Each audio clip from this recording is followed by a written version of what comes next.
Guys, कैसे हैं आप सब। Welcome to your YouTube channel star zoology concept.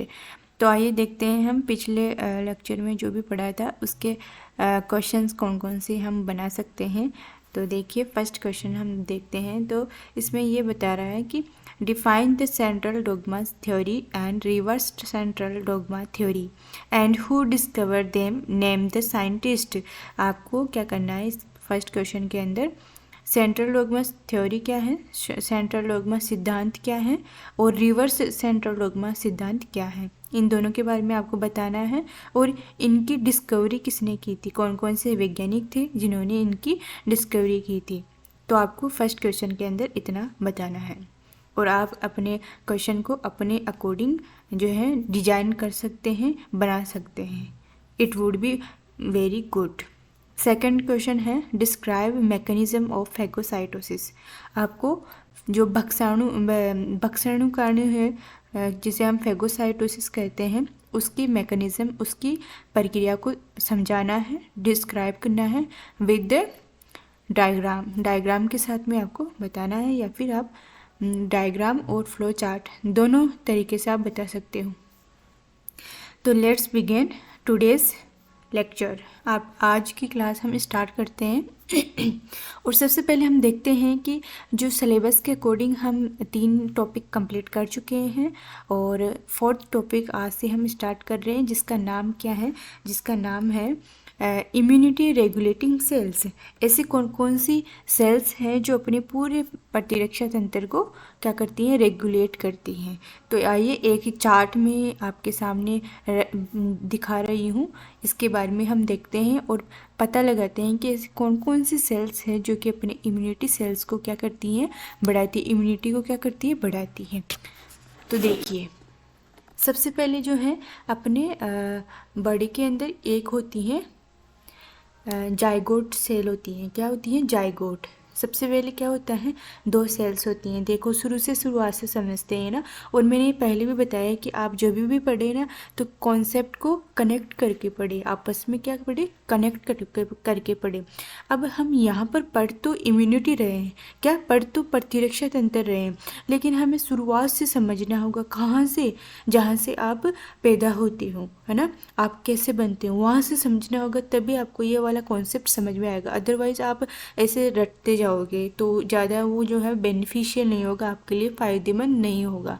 तो देखिए आपका जो एक बच्चा है वो कैसे बनता है। देखो एक होता है ओवम सेल होती है जिसे हम अंडाणु कहते हैं, और एक होती है स्पर्म सेल जिसे हम क्या बोलते हैं, शुक्राणु सेल कहते हैं।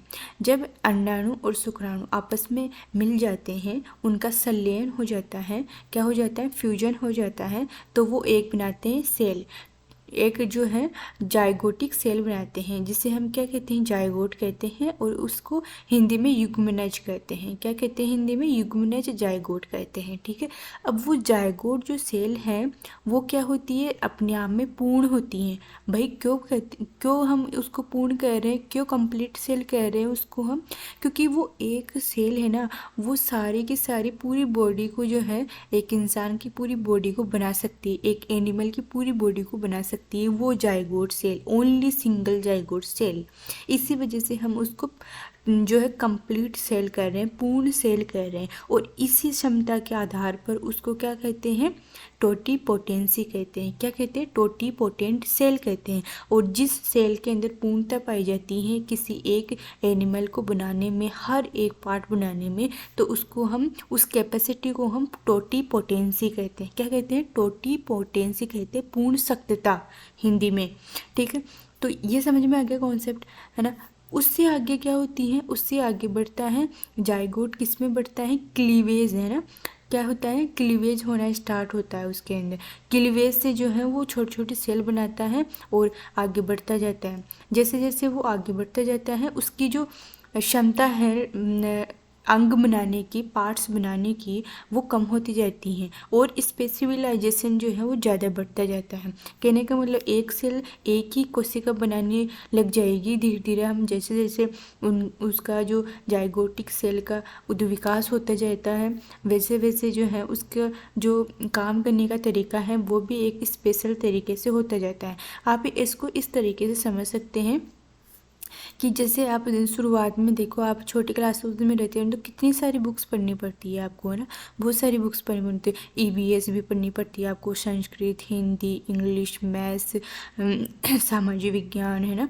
सारी की सारी जो है चीज़ें पढ़नी पड़ती है आपको। लेकिन जैसे जैसे आप बड़ी क्लासेस के अंदर जाते जाते हो तो आपकी बुक्स तो होने लगती है कम, और आपकी जो नॉलेज है उसके अंदर वो होने लगती है ज़्यादा, है ना। एक ही बुक के अंदर नॉलेज आपकी, या एक ही टॉपिक के अंदर नॉलेज आपकी डीप होती जाती है, आप उसके अंदर पकड़ ज़्यादा होती जाती है। जैसे कि 10th क्लास है ना। 10th क्लास में आपको छः सब्जेक्ट पढ़ने पड़ते हैं मेनली। फिर जैसे ही आप 10th क्लास पास करते हो तो आपको एक स्पेशल जो है स्ट्रीम चूज करनी पड़ती है कि आप आर्ट्स लेना चाहते हो, कि साइंस लेना चाहते हो, कि मैथ्स लेना चाहते हो, कि कॉमर्स लेना चाहते हो, या फिर और फिलोसफी वगैरह लेना चाहते हो।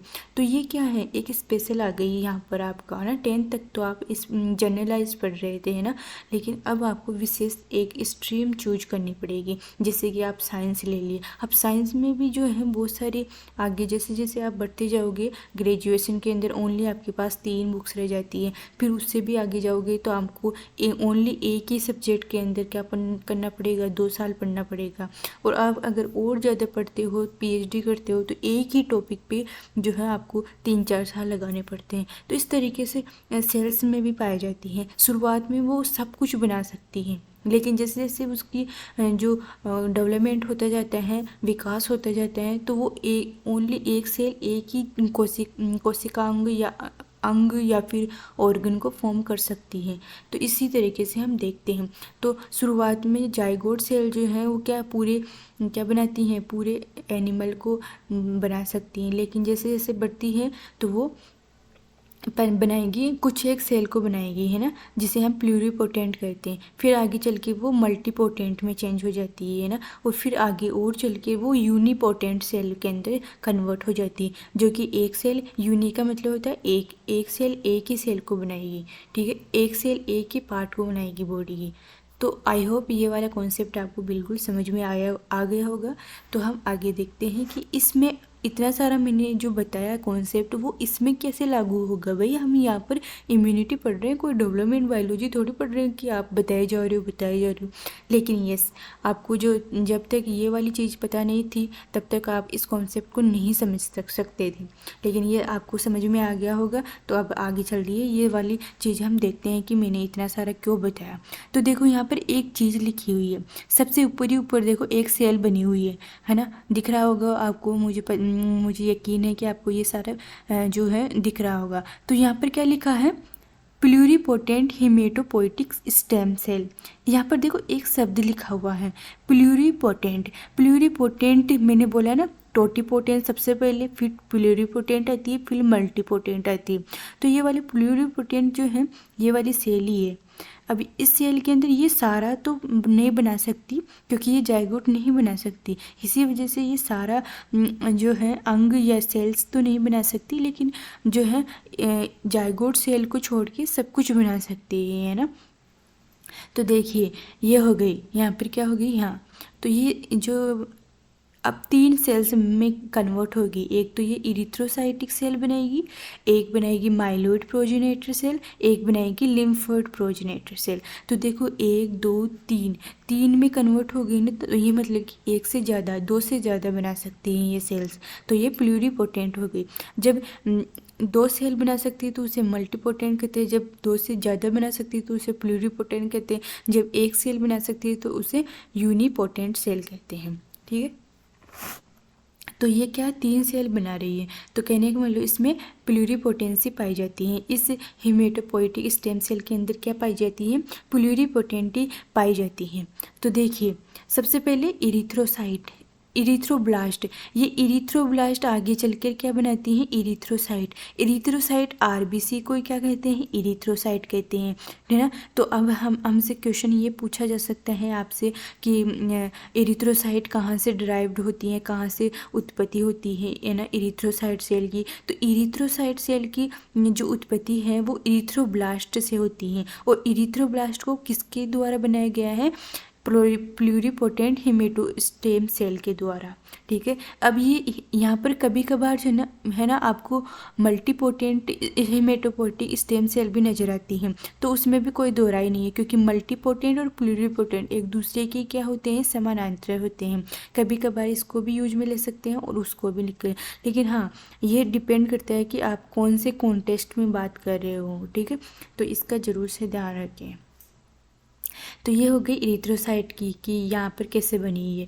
अब बात करते हैं माइलोइड प्रोजेनेटर। माइलोइड प्रोजेनेटर जो है वो एक सेल होती हैं जिसके आगे जो है आगे डिफ्रेंशिएशन होता है, और डिफ्रेंशिएशन होकर दो के अंदर सेल के अंदर ये टूटती है। एक तो मेगा कैरियोसाइट प्रोजेनेटर के अंदर डिवाइड होती है, और दूसरी ग्रेनुलोसाइट या हम जिसे कहते हैं मैक्रोफेजेस प्रोजेनेटर सेल। ऐसी सेल्स जो कि मैक्रोफेजेस को जन्म देती हैं, आगे चलकर उनकी उत्पत्ति करती हैं, उसे हम क्या कहते हैं, मैक्रोफेजेस प्रोजेनेटर। प्रोजेनेटर का मतलब होता है पूर्वगामी, मतलब कि ऐसी सेल्स जो कि पहले हो, जो बनने वाली है उससे पहले वाली स्टेज है ना, तो इसको कहते हैं प्रो का मतलब होता है पहले, और जेनेटर का मतलब कि उत्पत्ति करने वाली, इस वजह से इसको प्रोजेनेटर कहते हैं। तो ये मैक्रोफेजेस को आगे चलकर जन्म देगी, इस वजह से इसको मैक्रोफेज प्रोजेनेटर सेल कर रहे हैं। और इसके अंदर क्या प्रेजेंट होते हैं, ग्रेन्यूल्स प्रेजेंट होते हैं, इसी वजह से इसका नाम ग्रेनुलोसाइट पड़ गया है। जबकि देखिए यहाँ पर मेगा कैरियोसाइट प्रोजेनेटर सेल। अब देखो आपने सुना होगा कि जो प्लेटलेट सेल है उसकी उत्पत्ति किससे होती है, मेगा कैरियोसाइट के द्वारा होती है। तो मेगा कैरियोसाइट से पहले क्या बनेगी, प्रोजेनेटर ही तो बनेगी मेगा कैरियोसाइट की प्रोजेनेटर सेल। तो मेगा कैरियोसाइट की प्रोजेनेटर सेल बन गई। अब आगे चलकर यही सेल मेगा कैरियोसाइट को फॉर्म करेगी। अब मेगा पे कैरियोसाइट आगे चलकर प्लेटलेट्स का फॉर्मेशन करेगी, और प्लेटलेट्स को ही हम क्या कहते हैं, थ्रोम्बोसाइट कहते हैं। क्या कहते हैं, थ्रोम्बोसाइट्स कहते हैं, ठीक है, जो कि क्या बनाएगी, धक्का बनाने की काम आती है, ठीक है। अब बात करते हैं ये वाली जो है, ये वाले लीनिएज भी आपको समझ में आ गया होगा। अब देखिए इधर ग्रेनुलोसाइट या मैक्रोफेजेस प्रोजेनेटर सेल्स, इसके बारे में बात कर लेते हैं। ये आगे चलकर किस किस में कन्वर्ट होती हैं, तो ये मोनोसाइट बनाती हैं, बेसोफिल बनाती हैं, न्यूट्रोफिल बनाती है, इयोसिनोफिल बनाती हैं। तो ये देखो ये फिर आगे चल के क्या बनाती है, ये मैक्रोफेजेस बनाती हैं और मास्ट सेल बनाती है। मोनोसाइट तो जो है बनाएगी मैक्रोफेज, है ना, क्योंकि मोनोसाइट क्या होती है, ग्रेनुलोसाइट होती है। मोनोसाइट के अंदर ग्रेन्यूल्स नहीं प्रेजेंट होता है, इसी वजह से इसको ग्रेनुलोसाइट कहते हैं मोनोसाइट को, है ना, जिसके अंदर जो है वो नहीं प्रेजेंट होता है ग्रेन्यूल्स, है ना, कणिकाएं प्रेजेंट नहीं होती हैं। लेकिन इसमें किडनी शेप का क्या पाया जाता है, एक न्यूक्लियस पाया जाता है जिसका शेप किडनी होता है ना। और ये जो है ना बेसोफिल, न्यूट्रोफिल, इयोसिनोफिल, ये ग्रेनुलोसाइट होते हैं, और ये आगे चलकर मास्ट सेल को फॉर्मेशन करते हैं। यहाँ तक आ गया होगा समझ में, आई होप। तो देखिए ये वाली चीज़ हो गई। अब देखो तीसरी वाली क्या है, लिम्फोइड प्रोजेनेटर। भाई लिम्फोसाइट्स का फॉर्मेशन कौन करेगी, लिम्फोइड प्रोजेनेटर ही तो करेगी, है ना। तो ये जो है लिम्फोइड प्रोजेनेटर आगे चलकर किस किस का फॉर्मेशन करेगी, बी सेल का करेगी, टी सेल का करेगी, और एनके सेल को हम नेचुरल किलर सेल कहते हैं, ठीक है। अब देखो ये तीनों तो हो गए, है ना। अब देखो यहाँ पर मैंने इधर से भी एरो का निशान है और इधर से भी एरो का निशान है। क्यों भाई, ऐसा क्यों, क्योंकि जो डेंड्राइटिक सेल है वो माइलोइड प्रोजेनेटर से भी फॉर्मेशन करती है और लिम्फोइड प्रोजेनेटर सेल से भी बनती हैं। तो इस वजह से ये दोनों की जो है प्रिकर्सर सेल होती है, कौन सी, डेंड्राइटिक सेल होती हैं, जो कि आगे चल के किस में कन्वर्ट होती है, डेंड्राइटिक सेल और इमेच्योर डेंड्राइटिक सेल के अंदर कन्वर्ट होती हैं। तो ये यहाँ तक आ गया होगा समझ में, है ना। तो देखिए आगे चलकर देखो ये बी सेल जो है प्लाज्मा सेल के अंदर कन्वर्ट होती हैं, प्लाज्मा सेल बनाती हैं। टी सेल जो है एक्टिवेटेड टी सेल को बनाती हैं, जो आगे चलकर एक्टिवेटेड टी सेल आगे चलकर विभेदित होती हैं। और टी हेल्पर सेल जिसे हम TH सेल कहते हैं, और TC मतलब टी साइटोटॉक्सिक सेल या टी किलर सेल इसके अंदर कन्वर्ट होती हैं, मतलब कि विभेदित होती है, डिफ्रेंशिएट होती हैं। तो टी एक्टिवेटेड सेल TH और TC के अंदर कन्वर्ट होती हैं, जिनके आगे जो है हम कार्य भी देखेंगे। और NK सेल है ही नेचुरल किलर सेल। तो देखो ओवरव्यू तो हो गया इसका उत्पत्ति का इस तरीके से, है ना। और इसके बारे में मैंने पहले ही बहुत ज़्यादा डिटेल में आपको समझाया है कि बी सेल क्या होती है, टी सेल क्या होती है, NK सेल क्या होती है। और मैंने पहले भी आपको जो है बेसोफिल न्यूट्रोफिल उनकी सेल शेप के बारे में भी बताया है, उसकी मात्रा की अमाउंट के बेसिस भी पर भी आपको बताया मैंने पिछले लेक्चर्स के अंदर। अगर आपने देखा होगा तो आपको याद भी आ रहा होगा, ठीक है। तो इस तरीके से ये वाली जो सारी चीज़ें हैं ना, ये पूरी जो है थोड़ी थोड़ी हमने देख ली है, तो आपको ज़्यादा दिक्कत आने वाली है नहीं है। तो आगे चलते हैं तो देखो इम्यूनिटी रेगुलेटिंग सेल्स के बारे में बात करते हैं। तो इनमें मैक्रोफेजेज आती हैं और लिम्फोसाइट्स आती हैं। मैक्रोफेजेज के अंदर हम देखेंगे plasma cell, memory cell, T cells, B cells, है ना। और लिम्फोसाइट में हम बी सेल्स, टी सेल ये देखेंगे। यहाँ पर मेमोरी वाला है और यहाँ पर T helper, T killer cells हैं, है ना। तो इस तरीके से ये जो हमने पढ़ लिया है, बस थोड़ा सा जो कुछ पॉइंट छूट गए थे उसी के बारे में हम आज बात करने वाले हैं, क्योंकि डिटेल में मैंने बहुत ज़्यादा आपको पहले ही बता दिया है इनके बारे में। लेकिन फिर भी ये टॉपिक आपके पॉइंट दे रखा था, इस वजह से जो भी छूटा हुआ था वो मैं यहाँ पर बता रही हूँ आपको। तो फर्स्ट है मैक्रोफाज। मैक्रोफाज के बारे में बात करते हैं। मैक्रोफाज क्या होती है, ये मैक्रोफाज के बारे में मैंने भी पहले बताया है ना, तो और देख लेते हैं। यहाँ पर पार्ट ऑफ इनेट और नॉन स्पेसिफिक। आप ये जो है ये जन्मजात जो प्रतिरक्षा है उसका भाग होती है मैक्रोफाज, है ना। जो जन्मजात प्रतिरक्षा है उसको क्या प्रोवाइड करती है, प्रदान करती है। नॉन स्पेसिफिक होती है क्योंकि ये सभी तरीके से काम करती है, कोई स्पेशल तरीके से काम नहीं करती, ये सभी तरीके से जनरल तरीके से काम करती है, इस वजह से ये नॉन स्पेसिफिक हो गई, ठीक है। ये ड्राइव्ड होती है कहाँ से ड्राइव्ड होती है, ये एज सेल मतलब कि हेमेटोपोइटिक स्टेम सेल से ड्राइव्ड होती हैं, जो कि प्लूरिपोटेंट होती हैं या मल्टीपोटेंट होती हैं, कोई भी हो सकती है। इन द बोन मेरो के अंदर इसकी उत्पत्ति होती है, ये मैंने आपको पहले बता दिया। Form first line defence against pathogen और ट्यूमर। ये जो है इम्यूनिटी के अंदर, प्रतिरक्षा के अंदर फर्स्ट लाइन डिफेंस है ना, वो बनाती है। ये सारा का सारा मैंने पहले डिस्कस कर लिया है ऑलरेडी, तो ज़्यादा डिस्कस करने की यहाँ पर ज़रूरत नहीं है। आपको बस पॉइंट टू पॉइंट याद रखना है और लिखना है और अपने आंसर को इफ़ेक्टिव बनाना है, बस ये तरीका है। इस वजह से मैंने यहाँ लिखा है ताकि आप भी अपने जो है आइडियाज़ अपने आंसर के अंदर डाल सकें। तो देखिए सबसे पहले हम देखेंगे कि macrophages take different name according to their tissue location. अब देखो मैंने ये वाली चीज़ आपको पहले नहीं बताई, तो आपको ये वाली चीज़ अच्छे से देखनी है कि यहाँ पर मैंने ये डाला है कि जो मैक्रोफेजेज हैं उसके नाम अलग अलग टिश्यूज़ के अंदर अलग अलग नाम होते हैं। ऐसा नहीं कि जो है हर अंग हर टिश्यू के अंदर हम मैक्रोफेज ही बोलेंगे उसको, नहीं, उसका जो जैसा टिश्यू होगा उसी की तरीके से उसका नाम भी होगा मैक्रोफेज का, है ना। है तो वो सेल मैक्रोफेज ही, लेकिन उसका नाम उसके ऑर्गन उसके टिश्यू के अकॉर्डिंग हम रखते हैं ना, वैज्ञानिकों ने रखा है। तो देखिए सबसे पहले इन बोन के अंदर मतलब हड्डी के अंदर क्या नाम रखा है। अगर हड्डी का हम पूछे मैक्रोफेज तो हम ओस्टियो क्लास्ट कहते हैं। क्या कहते हैं? ओस्टियो क्लास्ट कहते हैं। हम लंग का पूछे हमसे तो हम बोलेंगे एल्वियोलर मैक्रोफेज कहेंगे। हम क्या कहेंगे? वाइकोसीय मैक्रोफेज कहेंगे, एल्वियोलर मैक्रोफेज। अगर हमसे ब्रेन की मैक्रोफेज के बारे में पूछे तो हम माइक्रोग्लियल सेल कहेंगे। अब देखिए आपने ये भी सुना होगा कि जो है वो जो ब्रेन की जो सेल्स होती है ना वो न्यूरॉन्स है ना, न्यूरॉन ही होती है ना सबसे छोटी, है ना। या फिर हम बोल सकते हैं यूनिट ऑफ ब्रेन, तो हम बोल सकते हैं कि न्यूरॉन होती है। अब न्यूरॉन तो डिवीज़न नहीं करती है ना, सेल डिवीज़न आपने ये भी पढ़ा होगा कि न्यूरॉन के अंदर सेल डिवीज़न नहीं पाया जाता है। फिर भी हमें सुनने को मिलता है कि ब्रेन ट्यूमर हो गया, ब्रेन का कैंसर हो गया। भाई क्यों? क्योंकि कैंसर तो जब भी होता है ना जब सेल्स डिवाइड करेगी, है ना, ज़्यादा से ज़्यादा डिवाइड करेगी, तो फिर बाद में वो ट्यूमर बन जाती हैं। ट्यूमर के बाद में वो कैंसर का रूप ले लेती हैं। तो जब आप न्यूरॉन्स डिवाइड ही नहीं कर सकती तो कैंसर कैसे होगी? तो देखिए उसके पीछे एक कारण है।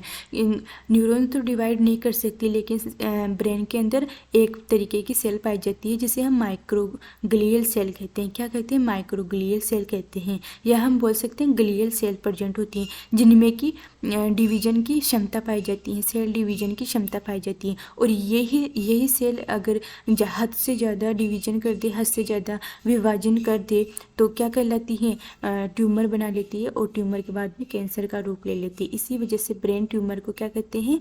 माइक्रोग्लियल सेल की वजह से होती है। और यहाँ पर प्रेजेंट जो मैक्रोफेजेज हैं वो भी क्या कहलाते हैं? माइक्रोग्लियल सेल कहलाती हैं। हम बात करते हैं कनेक्टिव टिश्यूज़ के जो माइक्रोफेज है उसकी, तो हम उसको हिस्टोक्लास्ट कहते हैं।